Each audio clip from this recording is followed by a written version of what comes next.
The British monarchy has always been an institution in dialogue with the era it inhabits, balancing ancient ritual with contemporary expectation. The late 20th century was defined by the seismic Diana factor, a force of emotion, celebrity, and disruptive modernity that permanently altered the public's relationship with the crown. As the 21st century progresses, a new, quieter, but equally potent force is at work: the William factor. This represents not a rupture, but a strategic and deliberate recalibration led by Prince William, Princess Catherine, and their young family. It is a multi-generational project, one that is already successfully reshaping the royal public image from one of distant majesty to one of relatable, impactful service, laying the groundwork for the monarchy's future relevance. At its core, the William factor is a masterclass in modernization through emotional intelligence and steady evolution. Prince William, heir to a throne steeped in tradition, has consciously integrated the lessons of his traumatic past, the loss of his mother, the very public marital strife of his parents, into a blueprint for a healthier, more sustainable royal model. This is most vividly embodied in the family unit he and Catherine have created. Theirs is a carefully curated but authentic-seeming domestic stability. Released photos, videos of the children gardening or baking, and their public focus on early childhood development and parental mental health project a profound sense of relatable normality. This is not accidental. It directly counters the historical narrative of emotionally distant parenting within the institution, a cycle William has explicitly stated he wishes to break. In presenting the Prince and Princess of Wales as hands-on, devoted parents, they offer the public a touchstone of stability and emotional warmth, making the monarchy feel anchored and human in an age of volatility. This shift from formality to relatability is matched by a strategic redefinition of royal work. William and Catherine have moved decisively away from the older model of patronages defined by ribbon cutting and brief symbolic visits. Instead, they champion what can be termed deep work, long-term, solution-focused initiatives that leverage their unique platform for measurable impact. The Earthshot Prize is the prime example, a global environmental award styled after a moonshot aiming to discover and scale groundbreaking solutions to repair the planet. It reframes William not just as a patron, but as a convener, a global statesman in waiting, tackling a preeminent concern for younger generations. Similarly, his Homewards initiative to end homelessness adopts a systems-based, long-term approach. This transforms the public perception of royal duty from passive presence to active catalyst, aligning the monarchy's purpose with the values of a generation that prioritizes authenticity and tangible outcomes over ceremony. Crucial to this rebranding is a sophisticated and disciplined approach to media, a clear lesson learned from the preceding generation's fraught press relations. The couple's communications team, through the @Kensington Royal channels, practice a policy of controlled accessibility. They bypass the traditional tabloid filter by releasing their own high-quality video documentaries, behind-the-scenes glimpses, and family portraits. These assets tell a story directly to the public, one of a modern, busy, and dedicated family engaged in meaningful work. When they do engage in traditional walkabouts, their style is noticeably more conversational and less hierarchical.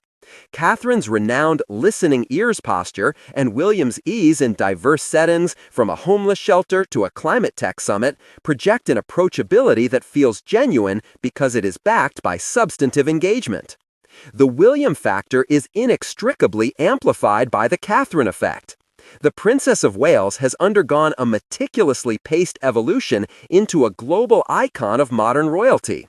Her influence spans fashion, culture, and serious advocacy. By focusing her life's work on the foundational importance of the early years, she has claimed a substantive, non-political, and universally relevant portfolio. Her style, while impeccably royal, carries a note of accessible high street influence. She embodies a new archetype: resilient, patient, strategically intelligent, and deeply committed to the institution's future. not as a distant symbol, but as a working mother contributing from within. This powerful partnership presents a unified, complementary, and formidably popular front. Paradoxically, the very public estrangement with Prince Harry and Meghan Markle has further crystallized the William factor. Where Harry's narrative is one of escape and institutional critique, William's is framed as one of duty, reform, and steadfast endurance. He is positioned not as a defender of a flawed status quo, but as the essential, responsible steward who must fix the machine from the inside to ensure its survival. This casts him in a light of somber, stoic duty, appealing to a public that may value stability and continuity amidst sensational headlines. The challenges inherent in this project are significant. There exists a relatability ceiling. How normal can a future king afford to be while maintaining the necessary mystique of sovereignty? The deep work initiatives must demonstrate real-world impact over decades to avoid being perceived as glossy PR. The shadow of the past and the ongoing narrative with his brother require a perpetual, delicate balance of silence and implied narrative control. Most crucially, the transition from popular, hands-on Prince of Wales to the neutral, symbolic figure of the monarch will be a delicate pivot, requiring a gradual retreat from the policy-adjacent advocacy he currently pursues. Nevertheless, the foundation being laid is robust. The William factor, encompassing his immediate family and their methodology, is proactively constructing a 21st century case for the monarchy. It argues that the institution's value lies not in divine right or tradition alone, but in its demonstrable utility as a platform for global good, a symbol of national stability, and a model of emotionally intelligent service. By combining unwavering duty with strategic modernity, emotional authenticity with media savvy, and family values with global ambition, William, Catherine, and their children are not merely waiting for the future.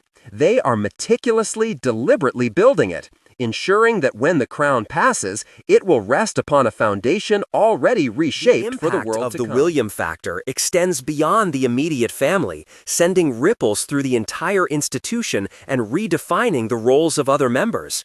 It creates a new benchmark for relevance within the modern royal family. Figures like Princess Anne and the Duke and Duchess of Edinburgh, long respected for their relentless, low-profile work, now see their model of duty validated and echoed in this more publicly visible form.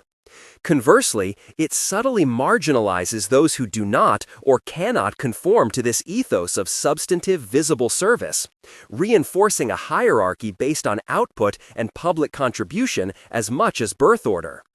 A critical, often overlooked aspect of this generational shift is the long-tail preparation of Prince George, Princess Charlotte, and Prince Louis.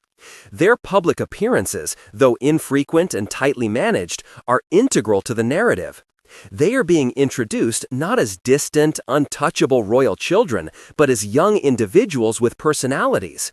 George's composed seriousness, Charlotte's confident charm, Louis's exuberant spontaneity. This careful exposure normalizes them in the public consciousness over a span of decades, aiming to preempt the kind of intense, destabilizing scrutiny their father and uncle faced when suddenly thrust into the spotlight as adults. They are being woven into the national story gradually, as part of a continuum of service, softening the eventual transition to their future roles. Furthermore, the William factor is recalibrating the monarchy's relationship with the Commonwealth and the world. The Earthshot Prize, headquartered in London but with a global mandate and award ceremonies in Singapore and Boston, positions William as an international leader on a critical issue, separate from the Crown's constitutional role. This creates a new form of soft power diplomacy. It is a delicate dance. He must advance these global causes while meticulously avoiding any impression of political commentary, especially in realms where his father, as king, is the formal head of state. This duality, the domestic, steadfast heir and the global, environmental statesman, is a new complexity for a royal figure to navigate, but it significantly expands the monarchy's international footprint and relevance in a post-colonial era. The strategy also involves a conscious reclamation of space from the tabloid circus. By controlling their narrative through direct digital communication and focusing on substantive issues, William and Catherine are draining the oxygen from the kind of salacious, personality-driven gossip that dominated the 1990s and 2000s. They are forcing a recalibration of the media's relationship with the monarchy, one based increasingly on covering their work output rather than their private lives. This is an ongoing battle, but their discipline and the clear editorial line of their projects provide them with a powerful defensive bulwark. Looking ahead, the ultimate test of the William factor will be its adaptability to the crown itself. The role of monarch is constitutionally and symbolically distinct from that of the Prince of Wales. The king must be the neutral, unifying figure above politics, the dignified part of the Constitution in Walter Bagehot's terms. William's current model is intensely efficient, active, campaigning, and impact-driven. The transition will require him to sublimate much of his project-focused identity into the more symbolic, representative, and institutional role of sovereign. Can Earthshot William become His Majesty the King without losing the proactive ethos he has built?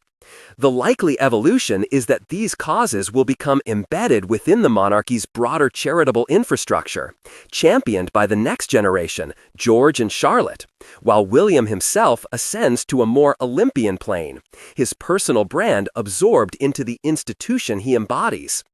In conclusion, the William factor is a comprehensive, multi-decade strategy for continuity. It is a response to the crises of the past and a preemptive strike against irrelevance in the future. By building a public image based on emotional authenticity, strategic service, and disciplined modernity, William and his generation are performing a profound act of stewardship. They are not discarding the monarchy's mystique, but repackaging its essence for a skeptical, digital, and impact-oriented age. They are demonstrating that the institution can be both a bedrock of stability and a force for progressive change.